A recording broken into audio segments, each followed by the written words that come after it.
ಆರಂಭಿಸುವಂಥ ಒಂದು ಸಮಯ.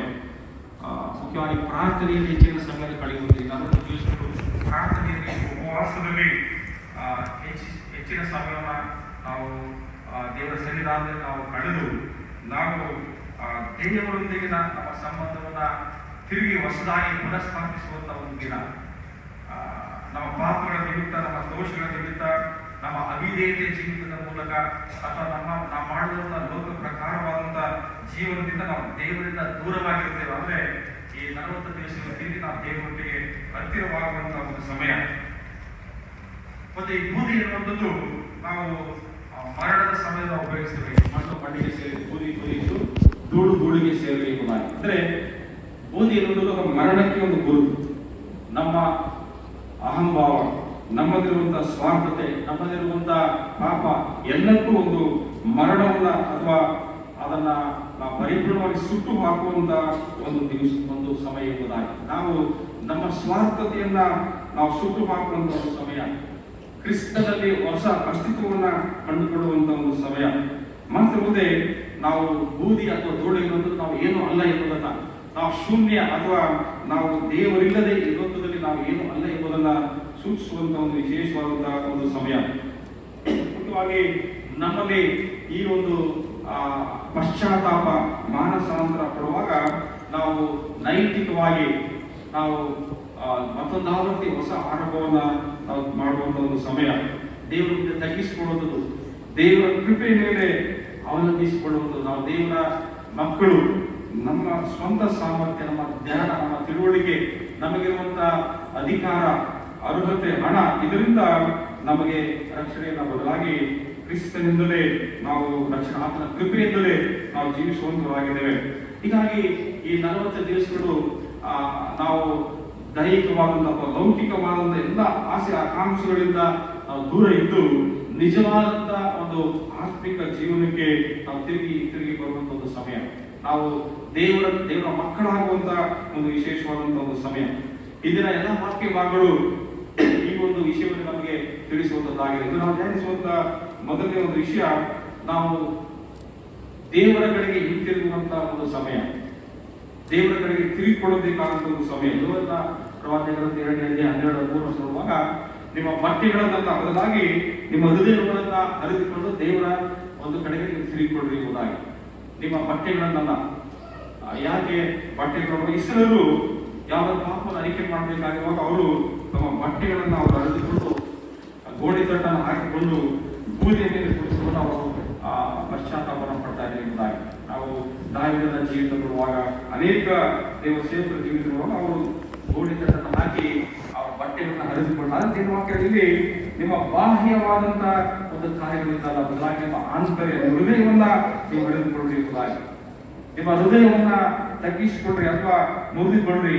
ನಮ್ಮಲ್ಲಿರುವಂಥ ಎಲ್ಲ ವಿಧವಾದಂಥ ಶರೀರಾಧೀನವಾದಂಥ ಒಂದು ಸ್ವಭಾವಗಳನ್ನು ನಾವು ಮುರಿದುಕೊಂಡು ನಾವು ಆತ್ಮಿಕವಾದಂಥ ಜೀವಿತವನ್ನು ನಾವು ಪ್ರಾರಂಭಿಸುವಂಥದ್ದು. ಮಾತ್ರವೇ ಯಥಾರ್ಥತೆಯ ಒಂದು ಜೀವಿತ, ಉಪವಾಸದ ಒಂದು ಜೀವಿತ ಮತ್ತು ಪ್ರಾರ್ಥನೆಯ ಜೀವಿತ.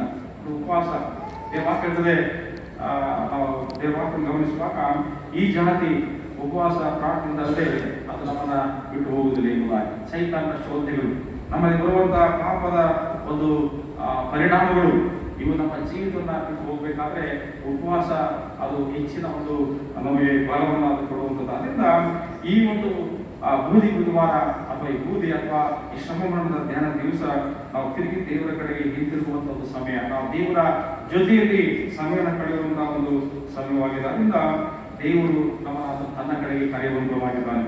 ಎರಡನೇದಾಗಿ, ಈ ಬೂದಿ ಬುಧವಾರದ ದಿವಸದ ನಾವು ಈ ಲೋಕದಲ್ಲಿ ಶಾಶ್ವತವಾಗಿ ಜೀವಿಸುವಂತವಲ್ಲ, ಬದಲಾಗಿ ಅನಿತ್ಯರು ಎಂಬುದಾಗಿ, ವಿ ಆರ್ ನಾಟ್ ಎಟರ್ನಲ್ ಎಂಬುದಾಗಿ, ವಿ ಆರ್ ಮಾರ್ಟಲ್ ಎಂಬುದಾಗಿ, we are not immortal, mortal ಎಂಬುದಾಗಿ. ನಾವು ಅಲ್ಪಕಾಲ ಈ ಲೋಕದಲ್ಲಿ ಜೀವಿಸುವಂತವರು, ಆದರೂ ಸಹ ದೇವರ ಕೃಪೆ ಹೊಂದಿದವರು ಎಂಬುದಾಗಿ.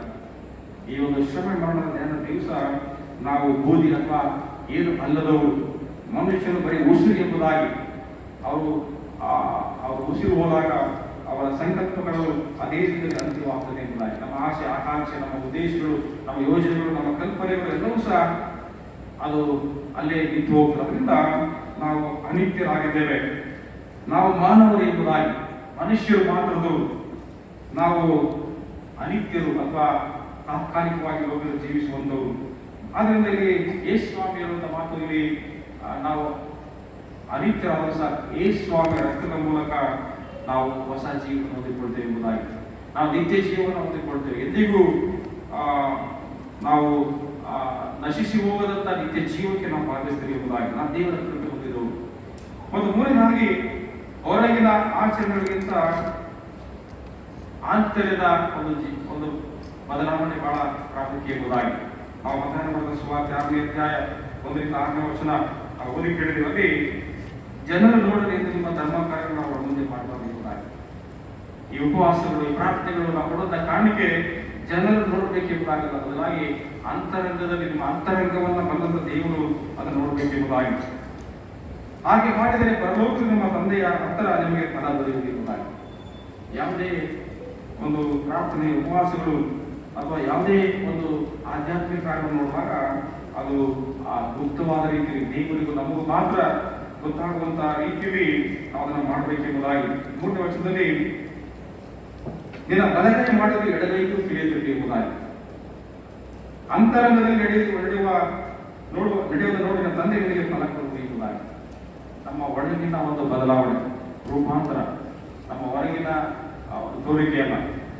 ಇವತ್ತು ನಾವು ಅನೇಕ ಕಪ್ಪು ವಸ್ತ್ರ ಧರಿಸಿ, ನಾನು ಸಹ ಕಪ್ಪು ವಸ್ತ್ರವನ್ನು ಧರಿಸಿಕೊಂಡಿದ್ದೀವಿ. ಆದರೆ ಇದು ಹೊರಗಿನ ಒಂದು ಸಂಕೇತ. ಆದರೆ ಇದರ ಉದ್ದೇಶ ಇದೆ, ನಾವು ಒಳಗೆ ನಾವು ರೂಪಾಂತರ ಹೊಂದಬೇಕೆಂಬುದಾಗಿ, ನಾವು ಬೂದಿ ಹಾಕಬೇಕೆಂಬುದಾಗಿ. ನಮ್ಮಲ್ಲಿರುವಂತಹ ಸ್ವಾರ್ಥ, ಅಹಂ ಅಥವಾ ನಮ್ಮಲ್ಲಿರುವಂತಹ ಎಲ್ಲಾ ವಿಧವಾದಂತಹ ಈ ಲೋಕದ ಒಂದು ಆಕಾಂಕ್ಷೆಗಳು ಮುರಿಯಲ್ಪಡಬೇಕೆಂಬುದಾಗಿ. ಅದರಿಂದ ದೇವವಾಕ್ಯ ಹೇಳ್ತದೆ, ನೀವು ಪ್ರಾರ್ಥನೆ ಮಾಡುವಾಗ ಕಪ್ಪಡಿಗಳ ಹಾಗೆ ಮಾಡಬೇಕು ಎಂಬುದಾಗಿ.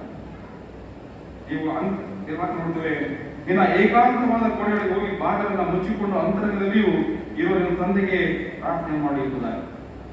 ಅಂತರಂಗದಲ್ಲಿ ನಡೆಯುವುದನ್ನು ನೋಡುವ ತಂದೆ ನಿಮಗೆ ಫಲ ಕೊಡುವುದು ಎಂಬುದಾಗಿ.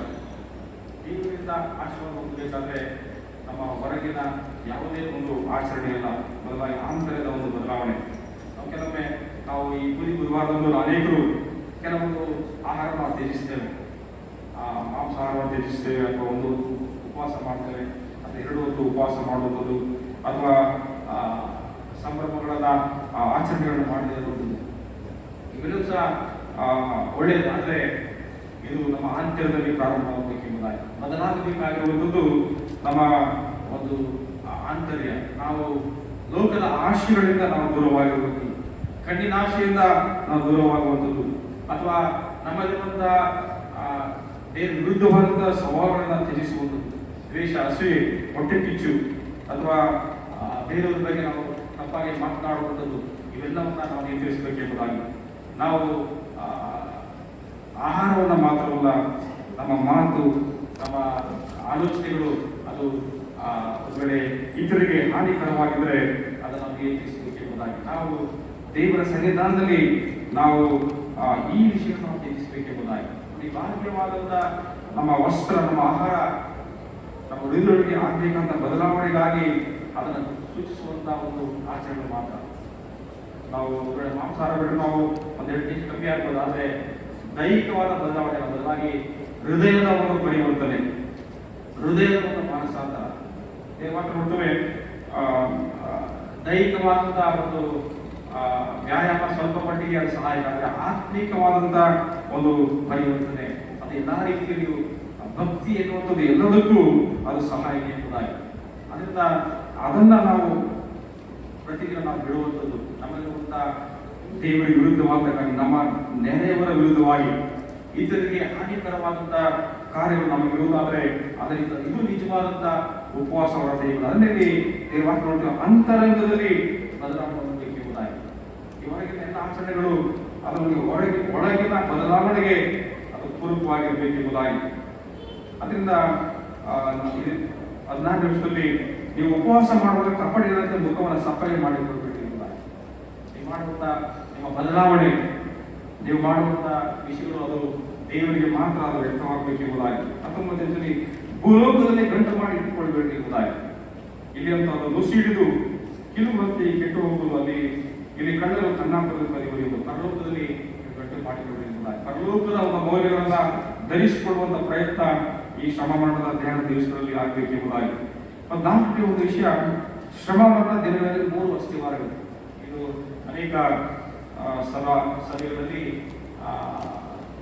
3 ಬಹಳ ಈ ಶ್ರಮ ಮರಣ ಧ್ಯಾನ ದಿವಸದಲ್ಲಿ ನಾವು ಮಾಡಬಹುದಂತ 3 ಪ್ರಾಮುಖ್ಯವಾದ ವಿಷಯಗಳು. ಮೊದಲನೇದು ಪ್ರಾರ್ಥನೆ ಎಂಬುದಾಗಿ.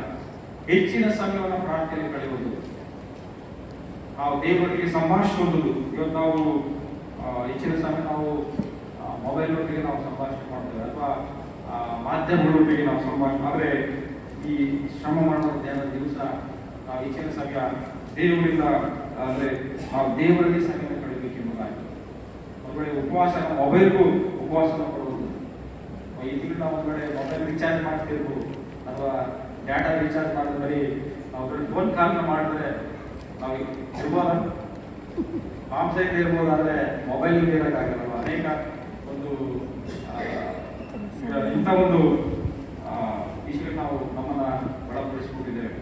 ನಾವು ಅದಕ್ಕೆ ನಾವು ಅಡಿಕ್ಟ್ ಆಗಿದೆ ಅಂದರೆ ಅದನ್ನು ಬಿಟ್ಟು ನಾವು ಇರುವುದಕ್ಕೆ ಅಸಾಧ್ಯವಾದಂಥ ಒಂದು ಪರಿಸ್ಥಿತಿ. ಅದರಿಂದ ಪ್ರಾರ್ಥನೆಗೆ ಹೆಚ್ಚಿನ ಸಮಯ ಕೊಡುವುದು. ಎರಡನೇ ಉಪವಾಸ ಮಾಡುವಂಥದ್ದು ಬಹಳ ನಮಗೆ ಅನೇಕ ವಿಷಯಗಳಲ್ಲಿ ಅದು ಲಾಭಕರವಾದದ್ದು. ಮುಖ್ಯವಾಗಿ ಯವನಸ್ಥರು, ಮಧ್ಯವಯಸ್ಕರು ಅಥವಾ ಹಿರಿಯರಿಗೆ ಮಾಡಲಿಕ್ಕೆ ಸಾಧ್ಯ ಆಗ್ತದೆ ಅನೇಕ ಒಂದು ದೈಹಿಕವಾದ ಫಲ. ಆದರೆ ಯವನ ಪ್ರಾಯದಲ್ಲಿ ಉಪವಾಸವನ್ನು ಮಾಡೋದಾದರೆ ಅವರ ಜೀವನದಲ್ಲಿ ದೇವರು ಹೆಚ್ಚಿನ ಆಶೀರ್ವಾದ ಕೊಡೋದು. ಉಪವಾಸ, ಈ ಜಾತಿ ಉಪವಾಸ ಪ್ರಾರ್ಥನೆಯಿಂದ ನಮ್ಮನ್ನು ಬಿಟ್ಟು ಆಗಲಿಲ್ಲ. ಯಾವ ಜಾತಿ ಮಾಡೋದು ದೇವರಿಂದ ಇರುವಾಗ ಬರೀ ದೇವ ಅಥವಾ ನಾವು ಕೆಲವೊಂದು ಫಿಲ್ಮ್ನ ನೋಡ್ತಾ ಆಡಿದ ದೇವರಲ್ಲ, ನಮ್ಮನ್ನು ಆಡುವಂಥ ಸೈತಾನ ಶೋಧನೆ, ನಮ್ಮಲ್ಲಿರುವಂಥ ದುರಾತ್ಮಗಳು ಅಥವಾ ಅನೇಕ ಒಂದು ಪೌರನಾತ್ಮ ಪಟ್ಟಿ ಮಾಡ್ತಾರೆ. ವ್ಯಭಿಚಾರದ ಆತ್ಮ ಅಥವಾ ಕುಡಿಕತನದ ಆತ್ಮ, ಜಗಳದ ಒಂದು ಆತ್ಮ ಅಥವಾ ಸಂಶಯ ಪಡುವಂಥ ಆತ್ಮ, ಇವೆಲ್ಲೂ ಸಹ ಸೈತಾನ ವಿವಿಧವಾದ ಮುಖಗಳು. ನೋಡ್ತೇ ಒಬ್ಬನೇ, ಆದರೆ ಸೈತಾನ ಅನೇಕ ಮುಖಗಳನ್ನು ಇಟ್ಕೊಂಡು ನಮ್ಮನ್ನ ಆತ್ಮನು ಆವರಿಸಿಕೊಳ್ಳ. ಅದರಿಂದ ಇವೆಲ್ಲವುಗಳಿಂದ ನಾವು ಬಿಡುಗಡೆ ಹೊಂದಬೇಕಾದ್ರೆ ಉಪವಾಸ ಮಾಡಬೇಕೆಂಬುದಾಗಿ. ಇದು ಈ ಸ್ವಾರ್ಥತೆಯಿಂದ ಮನುಷ್ಯನು ತನ್ನ ಜೀವಿತವನ್ನು ನಷ್ಟಪಡಿಸಿಕೊಳ್ಳುವಂತಾಗಿದ್ದಾನೆ. ಮತ್ತು ಮೂರನೇದಾಗಿ ಪರೋಪಕಾರ. ಈ ಶ್ರಮ ಮರಣ ಧ್ಯಾನ ದಿವಸದಲ್ಲಿ ನಾವು ಉಳಿಸುವಂತ ಊಟ ಅಥವಾ ಆಹಾರ, ಈ ಹಣವನ್ನು ನಾವು ಇತರಿಗೆ ನಾವು ದಾನ ಮಾಡಬೇಕೆಂಬುದಾಗಿ. ನಾವು ಇತರಿಗೆ, ಬಡವರಿಗೆ, ಅಸಹಾಯಕರಿಗೆ, ಬಲಹೀನರಿಗೆ ನಾವು ಸಹಾಯವನ್ನು ಮಾಡುವುದು. ಮತ್ತು ಕೊನೆಯದಾಗಿ 5ನೇ ಒಂದು ವಿಷಯ, ಬೂದಿಯಿಂದ ಹೊಸ ಜೀವನ ಬೆಳೆಯುವುದಾಗಿ.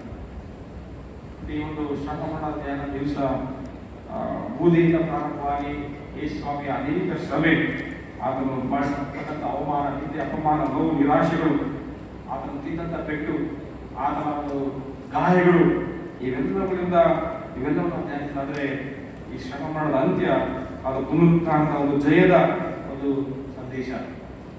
ಅಂದರೆ ಮರಣದಿಂದ ಜೀವದೆಡೆಗೆ ಈ ಶ್ರಮ ಮರಣದ ಧ್ಯಾನ ದಿವಸ ನಡೆಸ್ತದೆ.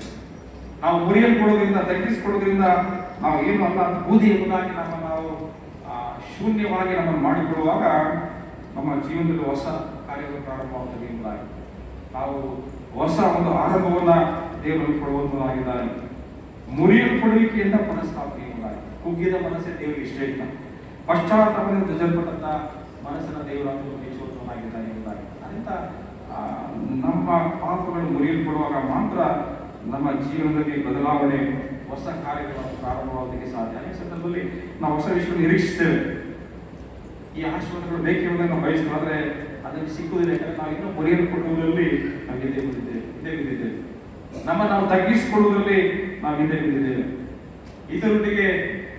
ಇತರನ್ನ ಕ್ಷಮಿಸುವುದರಲ್ಲಿ ನಾವು ಹಿಂದೆ ಬಿದ್ದಿದ್ದೇವೆ. ಅದರಿಂದ ನಮ್ಮ ಜೀವಿತ ಇದ್ದ ಹಾಗೆ ನಾವು ಜೀವಿಸಿ ಇದ್ದ ಹಾಗೆ ಲೋಕದಲ್ಲಿ ನಾವು ಅಂತ್ಯವಾದ ದೇವರ ಮುರಿಯಲ್ಪಡುವಿಕೆಯಿಂದ ಪುನಃಸ್ಥಾಪನೆ ಮಾತ್ರವಲ್ಲದೆ ದುಃಖದಿಂದ ಆನಂದ ಕಡೆಗೆ ಈ ಶ್ರಮ ಮರಣದ ದಿವಸಗಳು ನಮ್ಮನ್ನು ನಡೆಸುವಂಥದ್ದಾಗುತ್ತೆ. ವಿಶೇಷವಾಗಿ ಈ ಒಂದು ಬುಧವಾರ ದಿವಸ ದೇವರು ಆ ಹೊಸ ಜೀವಿತವನ್ನು ದೇವರಿಂದ ಅನುಗ್ರಹಿಸಿಕೊಳ್ಳಲಿ.